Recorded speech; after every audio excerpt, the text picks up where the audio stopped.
Hello everyone, welcome back to another episode of r/PettyRevenge. In today's episode, I found out my husband and dearest friend were having an affair. Roommate used me so I told his mom. My date tried to use me to pre-game. Before we get started, make sure to subscribe so you will never miss a video. So let's get started. I found out my husband and dearest friend were having an affair. My ex-husband and I met when our best friends married each other. He was the best man, and I was the maid of honor. After a couple of years, we all lived in the same community and had our 4 children in the same time frame. We hired my friend, let's call her Hobag, to be our attorney for our business when we thought about selling franchises. Hobag and my ex, let's call him Dog, spent lots of late nights working out the kinks in contracts and more. One July they had to go to New York for a week to interview prospective franchisees. Her ex-husband called me to say he'd hired a detective who followed them and saw them all lovey-dovey, and that they only had one hotel room. Well, since it was July and sizzling, her front right minivan window was open about 2-inch. I took it upon myself to puree a few raw shrimp with chicken broth and strain the solids out. Then I fed a long tube down to her rear passenger carpet and under the seat as best I could. I didn't choose the front seat because it had removable mats. I then slowly funneled about half a cup of my potion down the tube. That week it was over 90 degrees every day. It was ghastly. A triumph. Her husband and I didn't let on that we knew about their affair until we'd each had consultations with every good lawyer in our city and had our financial ducks in a row.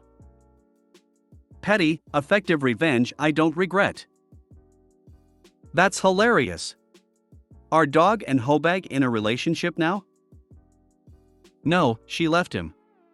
One day he went home after work and she had cleaned out everything in their house, but his 100 gallons aquarium and a duplicate Gary Larson cartoons book. For those who don't know how delightfully devious OP was, we'd each had consultations with every good lawyer in our city means that those lawyers could not represent Hobag or Dog. It would be a conflict since they had already consulted the other side. You can actually get in serious trouble by doing that.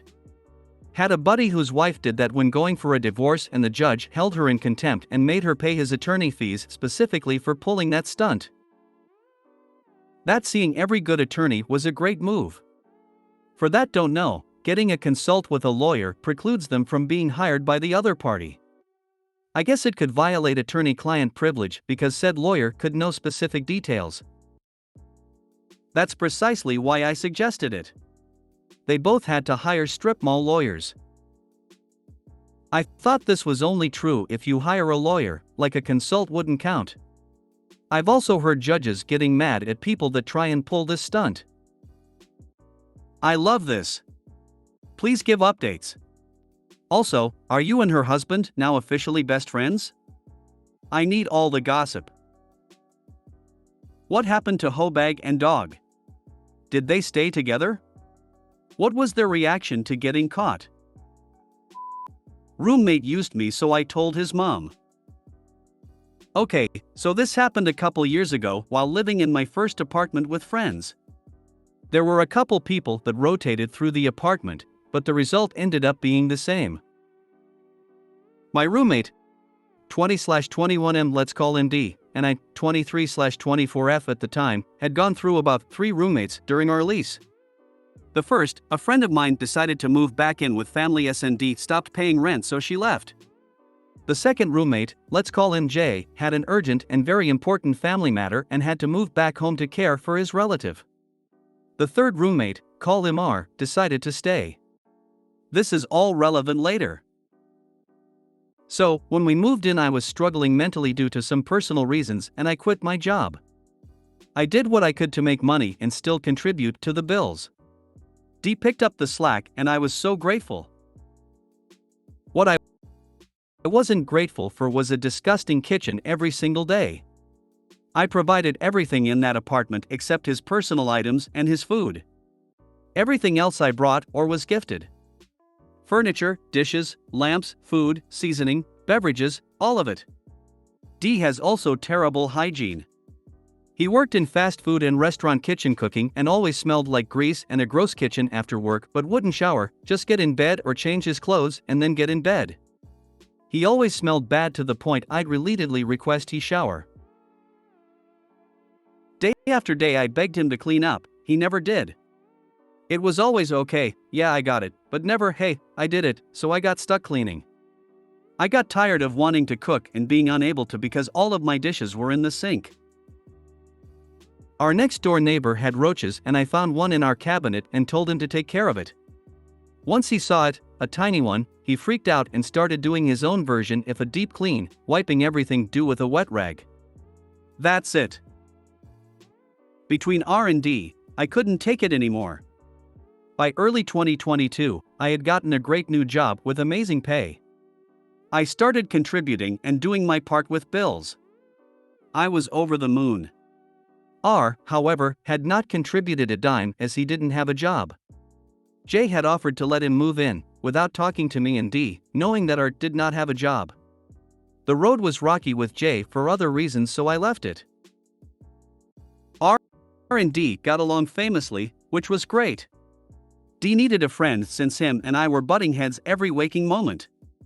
Well, one day D comes home and says his work hours got cut and he was looking for something new.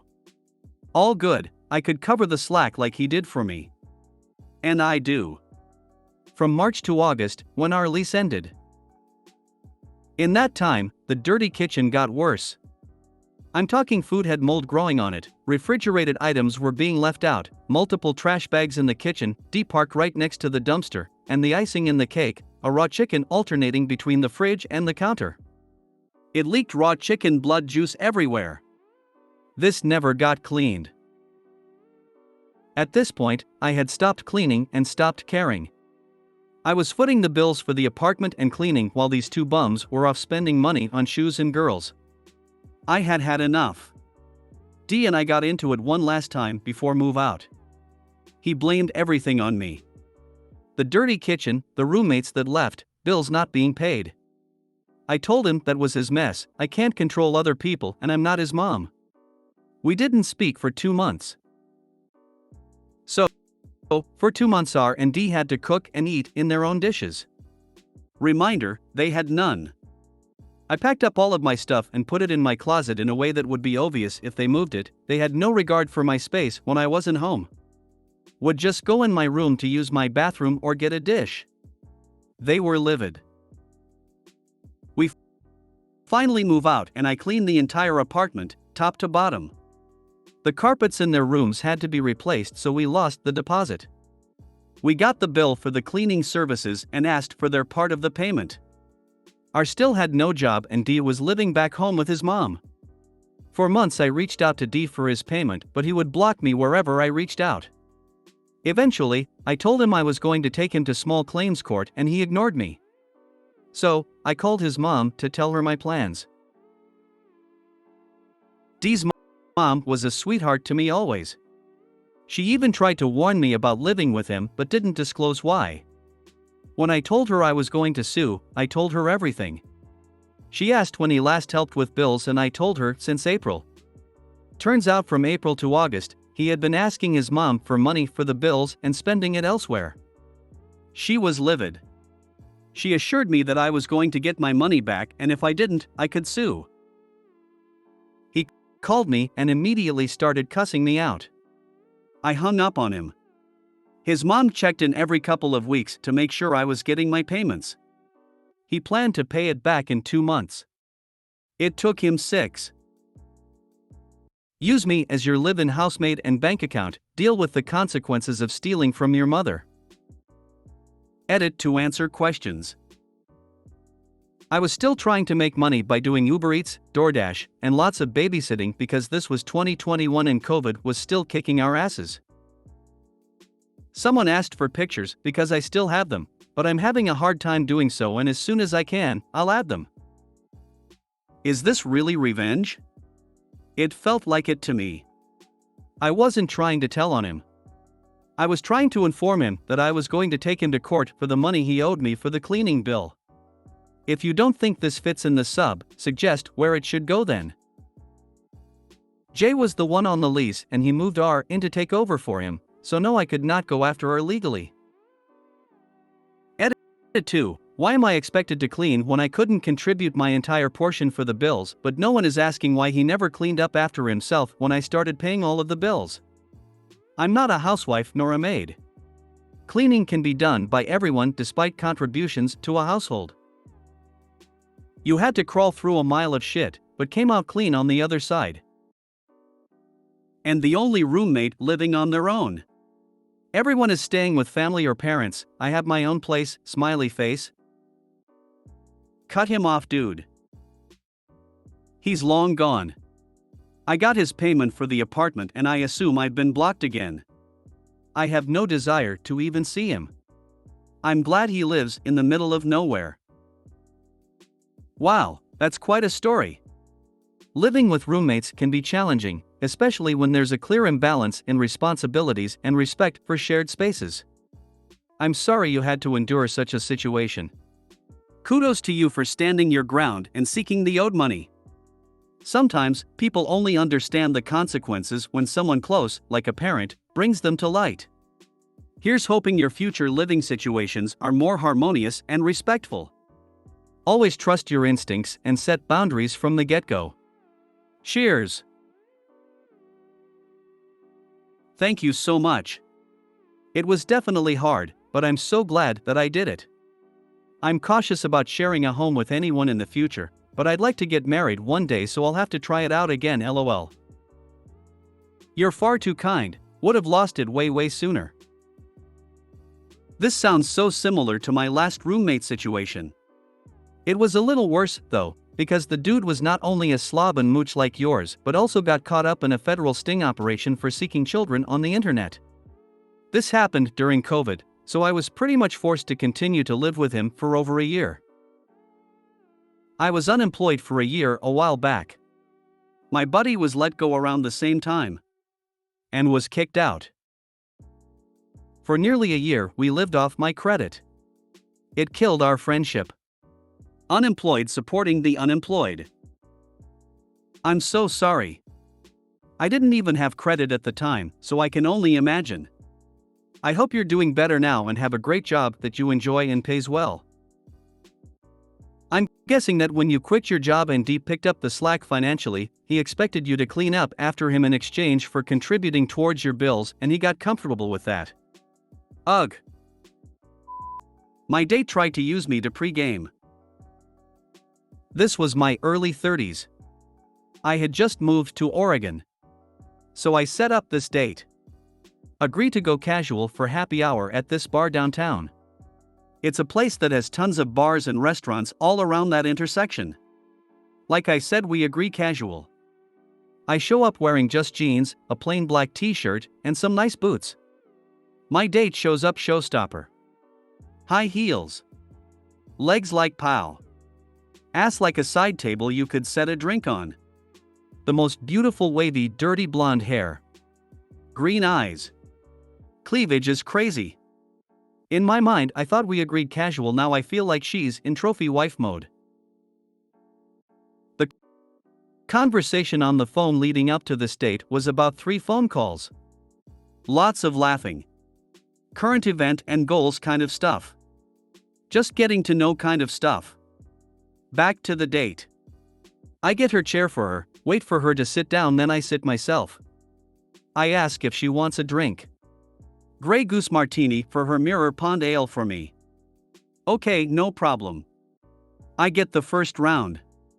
Start making small talk and every single answer is super short or just yes or no. In my mind I'm thinking maybe she's nervous because I underdressed.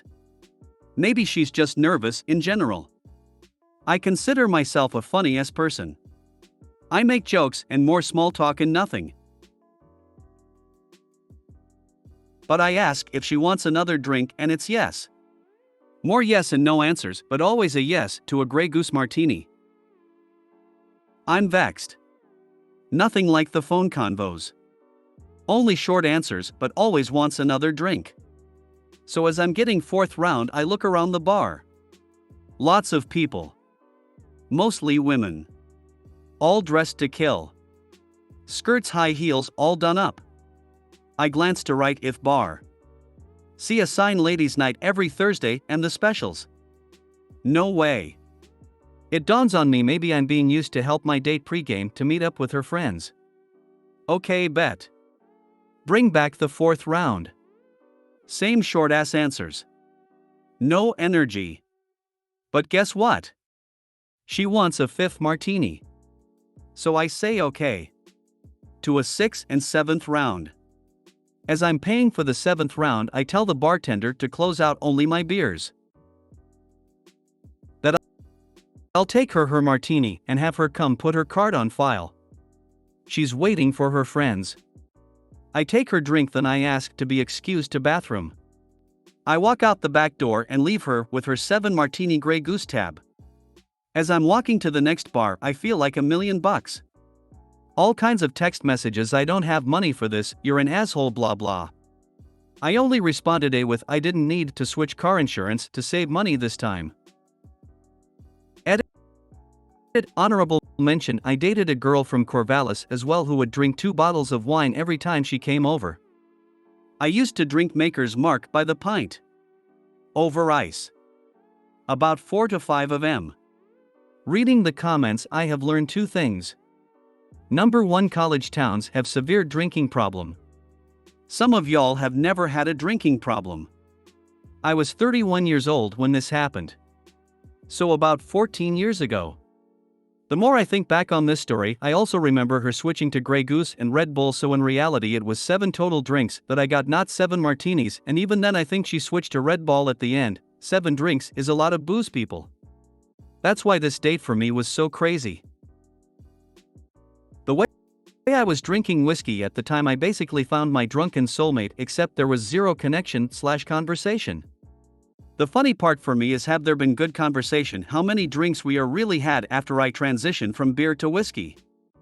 Oh, Eugene, Oregon, you crazy little alcoholic town. She had 7 martinis and was still lucid? That's almost as impressive as your hilarious exit. Okay. I don't drink, so I am ignorant. What is pre-gaming? Why is that a thing? Aren't drinks cheaper on ladies' night? Why is she trying to scam you for free drinks? If you made it to the end of the video, thanks for watching. Don't forget to like, subscribe and share, and we will see you in the next video.